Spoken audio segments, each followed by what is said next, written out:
பூஞ்சோலை மாணவர்கள் அனைவருக்கும் வணக்கம். இன்றைக்கி 14 ஏப்ரல் 2025 நியூஸ் பேப்பர் பார்க்க போகிறோம். இன்றைக்கி என்ன நாள் அப்படின்னா சமத்துவ நாள். அதாவது சட்டமேதை அண்ணல் அம்பேத்கர் அவர்கள் பிறந்த நாளை நம்ம சமத்துவ நாளாக வருடம் கொண்டாடிக்கிட்டு வர்றோம். அந்த வகையில் 14 ஏப்ரல் 1891 அம்பேத்கர் பிறந்திருப்பார். ஸோ இன்றைக்கி அவருடைய பிறந்த நாளை முன்னிட்டு சமத்துவ நாளாக கொண்டாடுறாங்க. சரிங்களா? சரி, ரைட், ஓகேங்க. இன்றைக்கி எக்ஸாம் பாயிண்ட் ஆஃப் வியூவில் ஃபஸ்ட்டு நியூஸ் பார்க்க போகிறது என்ன அப்படின்னா, அதாவது இந்த நியூஸ் திரும்ப வந்துட்டுருக்குங்க. என்ன அப்படின்னா, ஆளுநர் அனுப்பும் மசோதாக்களுக்கு மீது குடியரசுத் தலைவர் 3 மாதங்களுக்குள் முடிவு எடுக்க வேண்டும். சரியா? இது இந்த உத்தரவு மேலே பார்த்தீங்க அப்படின்னா, அதாவது நீதி சீராய்வு மனு மறுபடியும் போட போகிறாங்க. மறு ஆய்வுக்கு மனு தாக்கல் செய்ய போகிறாங்க அப்படின்னு சொல்லியிருக்காங்க. சரிங்களா? 201 பிரிவின்படி தீர்ப்பு கொடுத்ததில் ஒரு சில விளக்கங்கள் தேவை அப்படின்னு சொல்லி ஒன்றிய அரசு கருதுறதுனால அவங்க மேல்முறையீட்டுக்கு போகலாம் அப்படின்ற மாதிரி சொல்லியிருக்காங்க. ஸோ நம்மளுக்கு இந்த ஆர்டிகிள் 201 ப்ளஸ் எத்தனை மாதங்கள் அப்படின்னு சொல்லி இந்த 2 நியூஸும் திரும்ப நம்மளுக்கு நியூஸ் பேப்பரில் வந்துக்கிட்டே இருக்குது. அதாவது 3 மாதங்களுக்குள் ஒப்புதல் அளிக்க வேண்டும்னு சொல்லலை. நம்மளுக்கு கன்ஃபியூஸ் பண்ணுறதா இருந்தால் மேபி இப்படி கொடுப்பாங்க, 3 மாதத்துக்குள் ஒப்புதல் அளிக்க வேண்டும் அப்படிலாம் சொல்லலை, முடிவு எடுக்க வேண்டும்னு சொல்லியிருக்காங்க. ஃபார் எக்ஸாம்பிள், இப்போ பாக்கெட் வீட்டோ பவர் இருக்குது பார்த்தீங்களா? அந்த பாக்கெட் வீட்டோ பவரில் குடியரசுத் தலைவர் நினச்சா பதில் அளிக்காமல் அப்படியே போட்டு வைக்கலாம். சரிங்களா?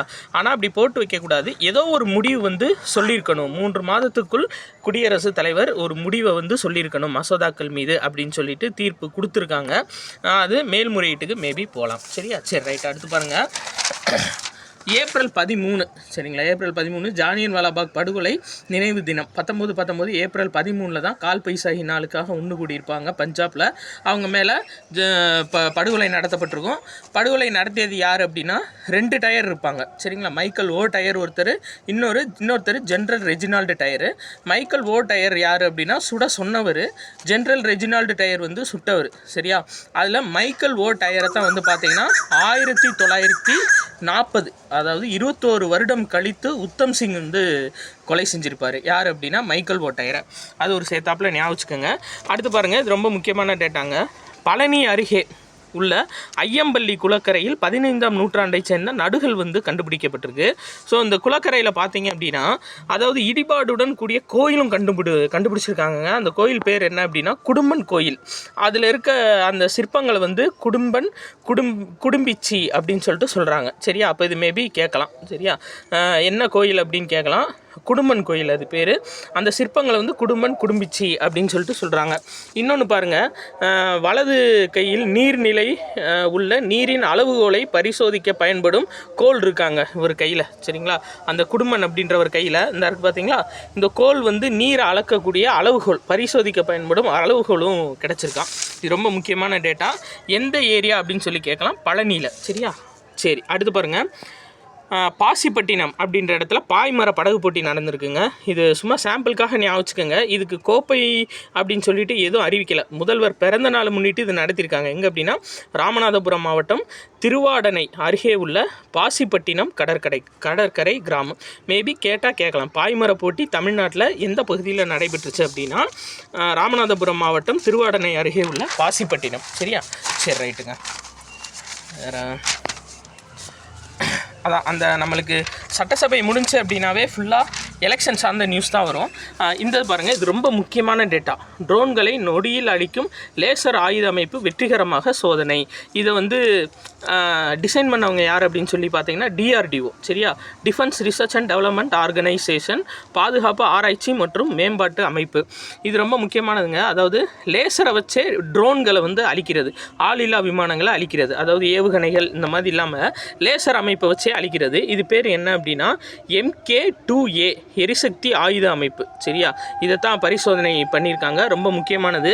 இதில் மெயினாக நம்ம பார்க்க வேண்டியது என்ன அப்படின்னா, எந்தெந்த நாடுகள்கிட்ட இதுக்கு முன்னாடி இருக்குது அப்படின்னா அமெரிக்கா, சீனா, ரஷ்யா, இந்த 3 நாடுகள் தான் இருக்குது இந்த லேசர் மூலியமாக தடுக்கும் முறை. இப்போது இந்தியா 4வது நாடாக சேர்ந்துருக்கு. சரியா? ரொம்ப முக்கியமான ஒரு டேட்டா, ஞாபகம் வச்சுக்கோங்க. MK2A எரிசக்தி ஆயுத அமைப்பை கொண்டு இது பரிசோதனை பண்ணியிருக்காங்க. சரியா? சரி, அடுத்து பாருங்கள். அதாங்க அம்பேத்கரோட 135வது பிறந்த நாள் மறுபடியும் கொடுத்துருக்காங்க. அதுக்கடுத்து ஜாலியன் வாலாபாக் மறுபடியும் கொடுத்துருக்காங்க. அதே நியூஸ் தான் வந்திருக்கு. 19 ஏப்ரல் 13. இன்னொன்று இந்த இது பாருங்கள், அதாவது ஆப்பிரிக்க நாடுகள் கூட்டு கடற்படை படை பயிற்சி. என்ன அப்படின்னா இதில் முக்கியமானது மகா சாகருங்க அப்படின்றது பிரதமர் மோடியோட தொலைநோக்கு பார்வைன்னு சொல்லியிருக்காங்க.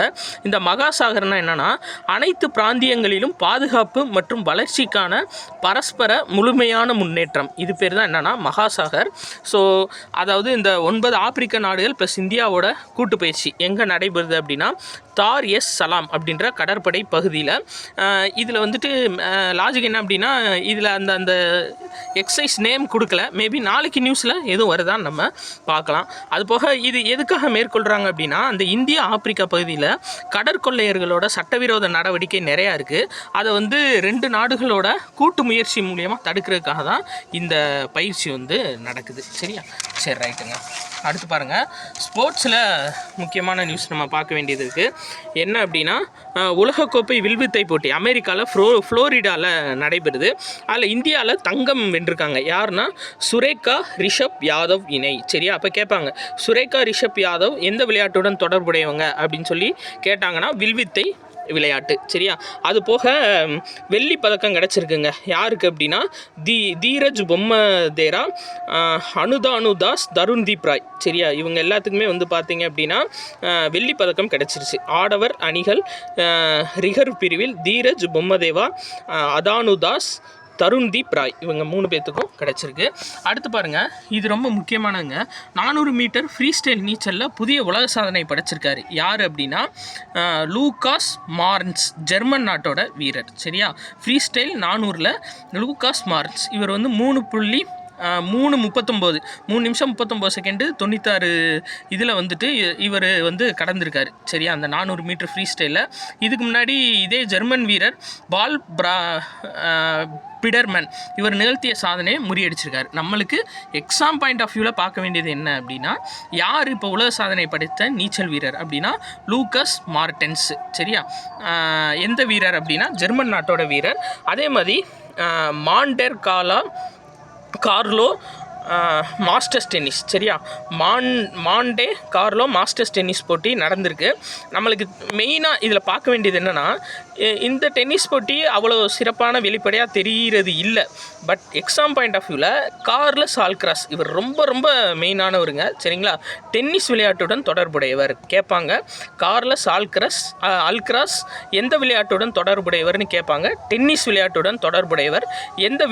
எந்த நாட்டோட வீரர் அப்படின்னா ஸ்பெயின் நாட்டோட நட்சத்திர வீரர். ரொம்ப முக்கியமான டேட்டா. சரிங்களா? சரி, ரைட்டுங்க. இன்றைக்கி நியூஸ் ஃபுல்லாக பார்த்தாச்சு. அதாவது ஒரு முக்கியமான கொஸ்டின் கேட்குறேன். 1 இயர் கரண்ட் அஃபேர்ஸ் போட்டுட்ருக்கோம், அதுலேருந்து கேட்குறேன். ரீயூசபிள் லான்ச் வெஹிக்கிள் RLV இதோட திட்ட இயக்குனரோட பெயர் என்ன? இப்போ புதுசாக ரீயூசபிள் லான்ச் வெஹிக்கிள் இஸ்ரோ வந்து தயாரித்து அதை டெஸ்ட் பண்ணியிருக்காங்க. சரிங்களா? ரீயூசபிள் லான்ச் வெஹிக்கிள்னா என்னென்னா ஒரு சேட்டிலைட்டை வந்துட்டு ஏவுகலன் எடுத்துகிட்டு போயிட்டு அதோட பாதையில் நிலை நிறுத்திட்டு திரும்ப ரிட்டர்ன் ஆகிறது பேர் தான் ரீயூசபிள் லான்ச் வெஹிக்கிள். அதோட திட்ட இயக்குனராக தமிழர் ஒருத்தரை நியமிச்சிருக்காங்க. சரிங்களா? இப்போ ஃபார் எக்ஸாம்பிள் சந்திராயன் 1 அதுக்கு வந்து பார்த்தீங்கன்னா மயில்சாமி அண்ணாதுரை இவரும் ஒரு தமிழர் தான். சரியா? கையருகே நிலா அப்படின்ற நூலை எழுதினவர். ப்ளஸ் 2வது பார்த்தீங்க அப்படின்னா முத்தையா வனிதா சந்திராயன் 2ஓட திட்ட இயக்குனர், அவங்களும் தமிழர் தான். சரியா? அடுத்து பாருங்கள், சந்திராயன் 3ஓட திட்ட இயக்குனர் யார் அப்படின்னா வீரமுத்துவேல், அவரும் ஒரு தமிழர் தான். சரிங்களா? இப்போது 11வது இஸ்ரோ தலைவர் நாராயணன், அவரும் தமிழர் தான், கன்னியாகுமரி மாவட்டத்தை சேர்ந்தவர். 9வது இஸ்ரோ தலைவர் சிவன், அவரும் தமிழர் தான். ஸோ இஸ்ரோ அப்படின்னாவே நம்ம தமிழர்களோட பங்கு ஒரு இன்றியமையாத ஒரு பங்காக இருக்குது இஸ்ரோக்கு. அதே மாதிரி தான் இப்போ வெளியிட்ட ரீயூசபிள் லான்ச் வெஹிக்கிள் இதோட திட்ட இயக்குனர் யார் அப்படின்னு சொல்லி உங்களுக்கு தெரிஞ்சிருந்தால் ஒரு தடவை யோசிச்சு பார்த்துக்கங்க. சப்போஸ் சர்ச் பண்ணாலும் சரி, நீங்கள் கண்டுபிடிச்சி கண்டிப்பாக கமெண்ட் பண்ணுங்கள். ரொம்ப முக்கியமான ஒரு டேட்டா. நன்றி.